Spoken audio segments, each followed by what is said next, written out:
Okay, so now that we've made purple, let's go ahead and make another color. In a larger area, I have yellow here, and it's already down. So let's use that primary color. And let's make a secondary color out of it. What color do you think I'm going to make? That's right, I'm going to make green. And I'm only going to use a teeny tiny bit of blue, because if I use too much blue, it's going to overpower that yellow. Now, I'm just painting in. In this area, my paper was already dry. My yellow was already painted and it was already dry.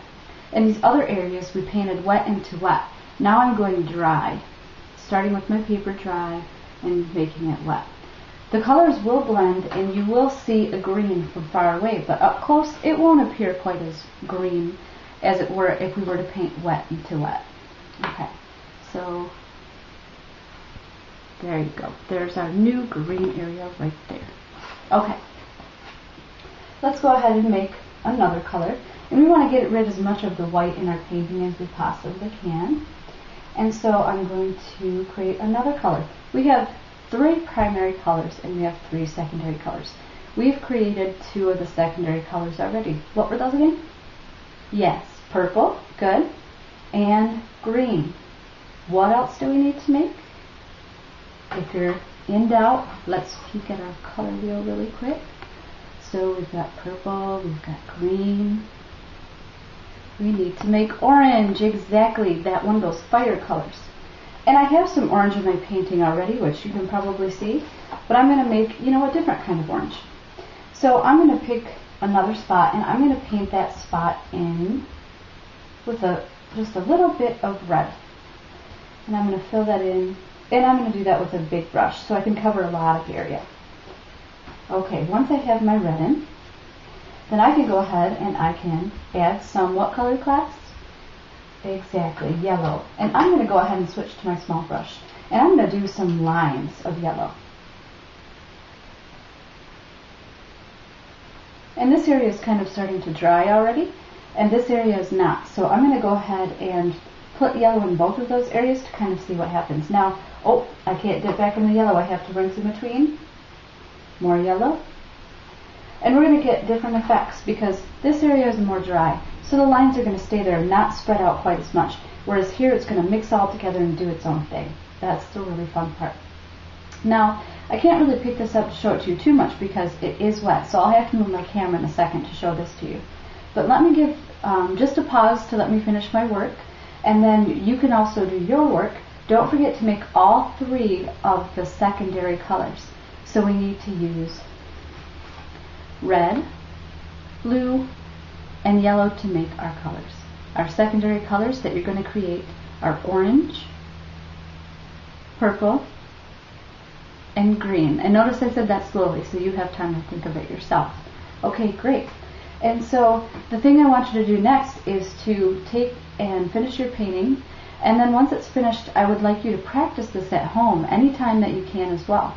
I don't want you to lose the skill that you've learned in art. So you can go home and get watercolors. They're very inexpensive, and you can practice this at home, making your own colors.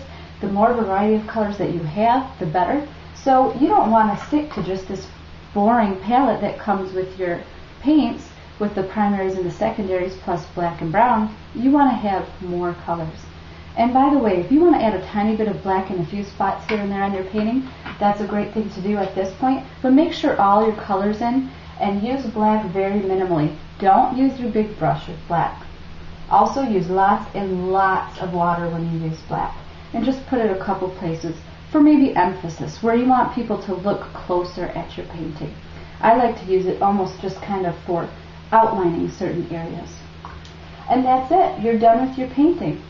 In a second, I'll share my finished painting with you, and then we'll talk about what we've learned. All right, first grade students, so you did a great job. You learned a lot during the 3 lessons that we worked together.